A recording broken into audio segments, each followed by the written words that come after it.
Islampur court চত্বরে এই জন্য উপস্থিত হয়েছি, যেহেতু আপনারা সবাই জানেন, আপনাদের মাধ্যমে সারা পশ্চিমবাংলার মানুষই জেনে গেছে কি বিগত কয়েকদিন আগে আমাদের মাননীয় মন্ত্রী গোলাম রব্বানী সাহেব গোয়ালপুকুরে 21শে জুলাই শহীদ দিবসকে কেন্দ্র করে একটা সভার মধ্যে কুরুচিকর মন্তব্য এবং আমাকে ঘাড় দিয়ে তাড়াবার একটা বক্তব্য উনি রেখেছেন এবং মানুষকে উস্কানিমূলকভাবে উনি আমাকে যাতে মারা যায় বা আমাকে তাড়ানো যায় সে ব্যবস্থা উনি করছিলেন। তার বিরুদ্ধে আমাদের চাকুলিয়া ব্লকের আমাদের কংগ্রেসের ব্লক প্রেসিডেন্ট জনাব একরামুল হক সাহেব, ওনার নেতৃত্বে চাকুলিয়াতে একটা ধিক্কার মিছিল বের করা হয়।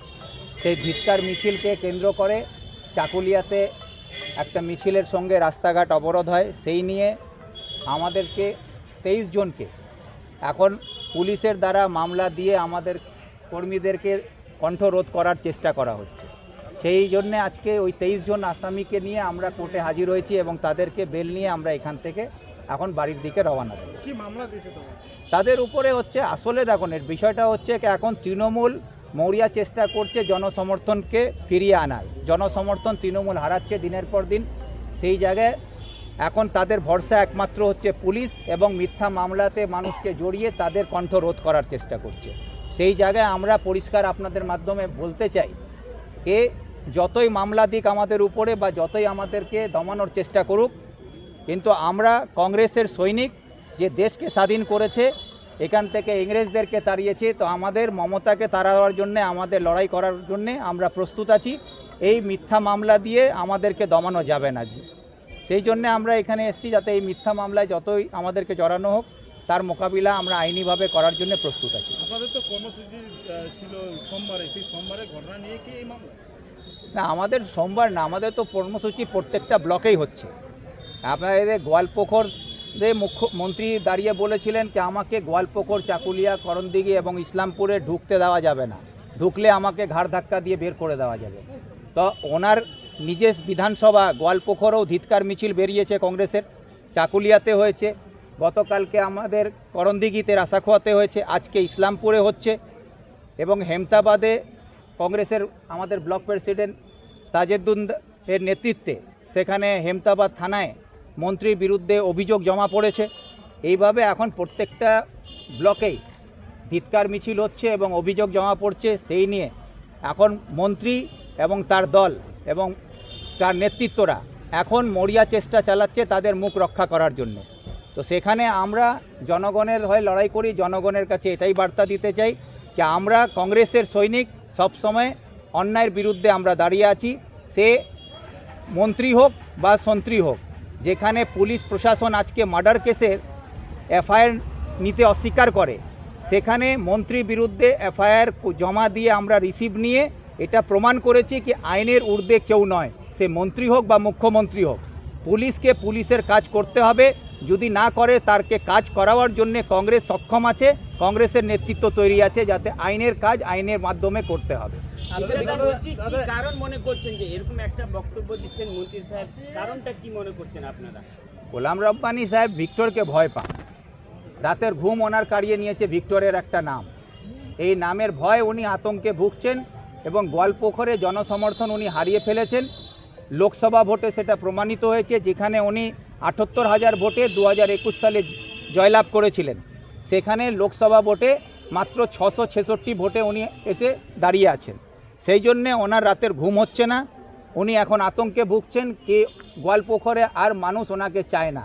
সেই জন্যে ওনার আতঙ্ক হচ্ছে ভিক্টর যদি এখানে আসে তাহলে আমার আর কোনো জায়গা থাকবে না। সেই জন্যে উনি আতঙ্কে আর আবল টাবল বকছেন। একটা বিষয় কি বলছেন, ভোটের লড়াইয়ে নাকি আপনার যাবাটা কোনটাকে ভাবছেন? ভোটের লড়াই তো ভোটের সময় হবে, এখন হচ্ছে জনগণের কাছে কে কতটা গ্রহণযোগ্যতা অর্জন করতে পেরেছে। গোয়ালপুকুরের সহ উত্তর দিনাজপুর সহ রাজ্যের মানুষের কাছে কংগ্রেস তার গ্রহণযোগ্যতা অর্জন করছে এবং মানুষ এখন কংগ্রেসের পাশে এগিয়ে আসছে। সেই জায়গায় তৃণমূল এখন মরিয়া চেষ্টা চালাচ্ছে তাদের অস্তিত্ব রক্ষা করার জন্য। চাকুলিয়া ব্লক কংগ্রেস যেদিন থানাতে ধর্ণা দেয় সেদিনই সেখানকার যিনি পঞ্চায়েত সমিতির সভাপতি আছেন তার নেতৃত্বে রাত্রি 12টায় কংগ্রেস নেতৃত্বের বিরুদ্ধে মামলা হয়েছে এবং আপনাদের বিরুদ্ধে তারা ওপেন ক্যামেরা বা সোশ্যাল মিডিয়াতে অভিযোগ করেছেন যে আপনারা বাইরে থেকে ভাড়াটে দুষ্কৃতী নিয়ে এসে তৃণমূল নেতাদের খুন করতে চাইছেন। আপনার বিরুদ্ধে অভিযোগ তুলছে এটা, কি বলবেন? না, এইটা তো সম্পূর্ণ ভিত্তিহীন একটা মিথ্যা মামলা যেহেতু করতে হবে, যেহেতু কি তাদের মন্ত্রীর বিরুদ্ধে মামলা হয়েছে, তা সেই জন্যে নিজের মুখ রক্ষা করার জন্য একটা মামলা সাজিয়ে আমাদের কিছু নেতৃত্বের নামে মিথ্যা মামলা তারা করেছে। আর প্রশ্নটা এখানে হচ্ছে তারা বলছে তাদের ব্লক প্রেসিডেন্টের উপরে হামলা হয়েছে। যদি এই কথাটা তারা বলে থাকে তো তার মামলা হয়েছে, পুলিশ তদন্ত করবে, আইনিভাবে তদন্ত হোক, সত্য জিনিসটা বেরিয়ে আসবে। কিন্তু তারা যখন এটা স্বীকার করছে কি তাদের ব্লক প্রেসিডেন্ট চাকুলিয়াতে মার খাচ্ছে, তার মানে তৃণমূলের অবস্থা কোথায় চলে গেছে তলানিতে, কি এখন তৃণমূলের সভাপতি যিনি পঞ্চায়েত সমিতির সভাপতি, সেখানে তৃণমূলের বিধায়ক, সেখানে তৃণমূলের ব্লক প্রেসিডেন্ট মার খাচ্ছে। তো এটা প্রমাণ করছে কি তৃণমূলের কাছে জনসমর্থন নাই, মানুষ নাই, তৃণমূলের একমাত্র ভরসা হচ্ছে পুলিশ। সেই পুলিশের উপরেই নির্ভর করে তারা এখন নিজের রাজত্ব চালাতে চাইছে, যেটা গণতান্ত্রিক দেশের মধ্যে চলতে পারে না। জনগণই শেষ কথা বলবে। দাদা একটা বিষয় বলছিলাম, যে বারবার একটাই অভিযোগ উঠে আসছে তৃণমূলের তরফ থেকে করা হচ্ছে যে কিউআর কোড, এই কিউআর কোডে যে লোকসভা নির্বাচন গেল 2024 সালে, সেই লোকসভা নির্বাচনে কিউআর কোডের মাধ্যমে আপনি নিজের মুখেই বলেছেন যে 1,75,000 মানুষ আপনাকে কিউআর কোডের মাধ্যমে সে চাঁদা দিয়েছে বা টাকা দিয়েছে, সেটা সহযোগিতা করেছে, এই অভিযোগটা চলছে। তার মানে 1,75,000 মানুষ তাহলে আপনাকে কত টাকা দিয়েছে, এটাই জবাব চাইছে তৃণমূল। আমি এটা বলেছি যে 1,50,000-এর বেশি লোক আমাকে কিউআর কোডের মাধ্যমে সাহায্য করেছে। আমি এটা তো অস্বীকার করছি না। আমি 100 বারের কথা বললে আমি 100 বারই একই জবাব দিয়েছি। কিন্তু কিউআর কোডটা হচ্ছে যে লোকসভা ক্যান্ডিডেটের যে অ্যাকাউন্ট খোলা হয়েছিল, সেই অ্যাকাউন্টেরই কিউআর কোড ইস্যু করা হয়েছিল।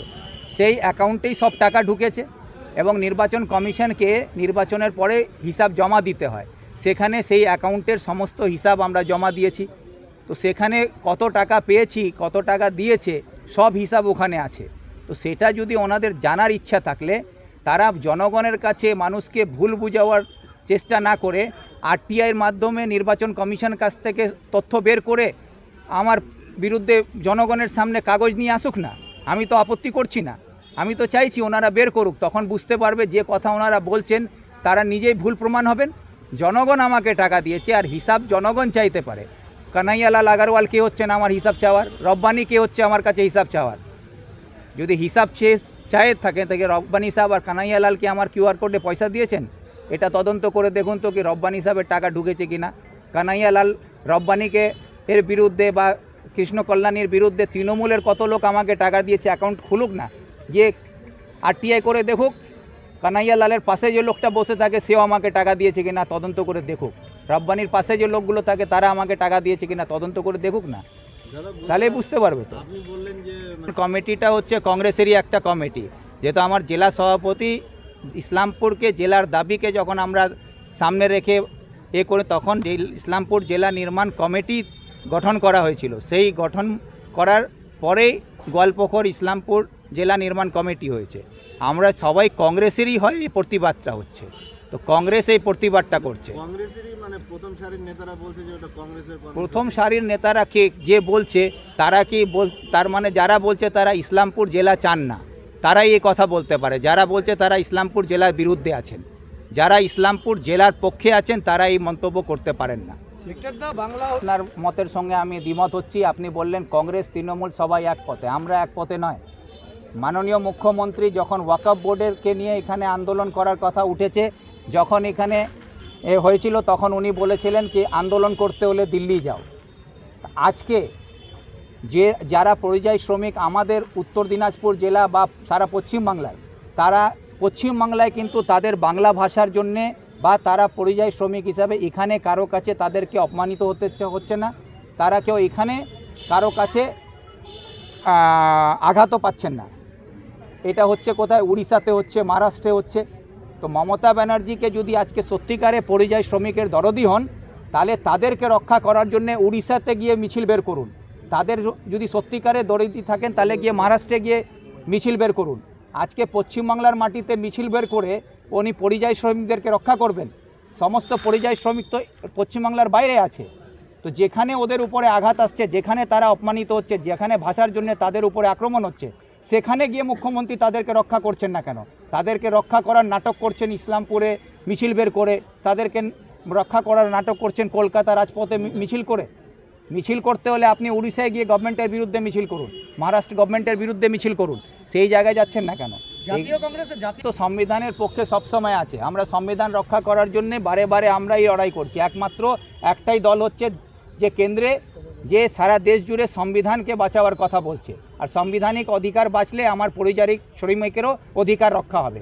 সেই আজকে বিজেপি যে ষড়যন্ত্র করে আমাদের দেশের সংবিধানকে আঘাত করার চেষ্টা করছে বা পরিবর্তন আনার চেষ্টা করছে, তার একটা অংশ হচ্ছে এই বাংলাভাষীদের উপরে আক্রমণ। এই আক্রমণকে রোখার জন্যে সংবিধানকে রক্ষা করতে হবে, সেই কাজটা কংগ্রেস করছে, রাহুল গান্ধী করছেন, তার সঙ্গে